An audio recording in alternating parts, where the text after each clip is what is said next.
রবিবারের দুপুর মানেই আলু দিয়ে কষা চিকেন। যেটা করতে আমি ব্যবহার করেছি 100 গ্রাম সাদা তেল। তেল গরম হলে দিয়ে দিচ্ছি 500 গ্রাম মাংস। তার সাথে দিয়ে দিলাম 1 চামচ কাশ্মীরি লঙ্কার গুঁড়ো, 1 চামচ হলুদ গুঁড়ো। এইভাবে চিকেনটাকে 2 থেকে 3 মিনিট খুব ভালোভাবে ভাজা করে নিতে হবে মিডিয়াম হিটে। ভাজা হয়ে যাওয়ার পর চিকেনটা অন্য পাত্রে তুলে নিয়ে আমরা দিয়ে দেব ডুমো করে কেটে রাখা আলু। ডুমো করে কেটে রাখা আলুকে স্বাদ মতো নুন দিয়ে খুব ভালোভাবে লাল লাল করে ভেজে নিয়ে তুলে রাখবো। এরপর কড়াইয়ে দিয়ে দিচ্ছি কিছুটা গোটা গরম মশলা।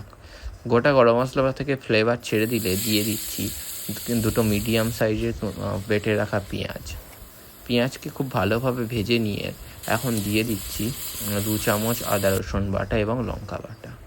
তারপরে দিয়ে দিলাম 2টি টমেটো বাটা। এদেরকে খুব ভালোভাবে কষিয়ে নেওয়ার পর যখনই দেখব তেল ছেড়ে দিচ্ছে তখন দিয়ে দেব স্বাদ মতো নুন, ধনে গুঁড়ো, জিরে গুঁড়ো এবং কাশ্মীরি লঙ্কার গুঁড়ো দিয়ে খুব ভালোভাবে কষিয়ে নিতে হবে। কষিয়ে নেওয়ার বেশ কিছুক্ষণ পর দেখব যখন যে সবজি থেকে তেল ছেড়ে দিয়েছে তখন এর মধ্যে দিয়ে দেব ভেজে রাখা চিকেনগুলোকে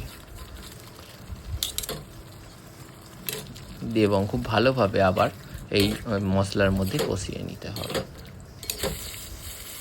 কষিয়ে থেকে যখন জল বেরোবে তখন এর মধ্যে দিয়ে দেব আমরা 1 কাপ ফেটিয়ে রাখা টক দই দিয়ে গ্যাসটাকে খুব লো ফ্লেমে দিয়ে খুব ভালোভাবে মিশিয়ে নেড়ে কষিয়ে নিতে হবে। কষিয়ে নেওয়ার কিছুক্ষণ পরেই ফুটলেই আমরা দেখা যাবে যে মাংস থেকে জল বেরোতে শুরু করেছে এবং ওই জলের মধ্যেই দিয়ে দেব ভেজে রাখা আলুগুলি এবং এছাড়া দিয়ে দেব কিছুটা পরিমাণ কাঁচা লঙ্কা। নামাবার সময় আমি ব্যবহার করছি 1 টুকরো বাটার এবং কিছুটা গোটা গরম মশলা। এই তাহলেই তৈরি হয়ে যাবে রবিবার দুপুরের ঝাল ঝাল চিকেন আলু দিয়ে।